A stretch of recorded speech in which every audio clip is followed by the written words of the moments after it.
আমার ত্বকটা এত কোমল, এত সফট এবং ট্যান ফ্রি কীভাবে হলো সেটা জানার জন্য কিন্তু ফুল ভিডিওটা তোমাদেরকে দেখতে হবে।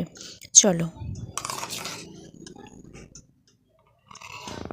তো গাইস, এটা দেখতে পাচ্ছ আমি কি মিক্স করেছি। এটা হচ্ছে আমি চালের গুঁড়ো, কফি পাউডার আর তোমার ফেভারিট ফেস ওয়াশটা ইউজ করো। মানে এটা একসঙ্গে মিক্সড করে এবার আমি এটা একটা ফেস মাস্ক বানাবো। তো যেটা বললাম, কফি আর একটু চালের গুঁড়ো আর তোমার ফেভারিট ফেস ওয়াশটাকে ভালো করে মিক্স করে ভালো করে মাসাজ করে নেবে। মাসাজ করার পর একটু স্কিনে রেখে দেবে যাতে এটা শুকিয়ে যায়। শুকানোর পর তোমরা হাতেও ইউজ করতে পারো। তো এটা ভালো করে শুকিয়ে যাওয়ার পর ভালো করে মুখটা ধুয়ে দেবে। তারপর স্কিন কেয়ার করে নেবে, যেভাবে ময়শ্চারাইজার টোনার লাগাও। তারপরে দেখবে স্কিনটা কি স্মুথ হয়ে গেছে।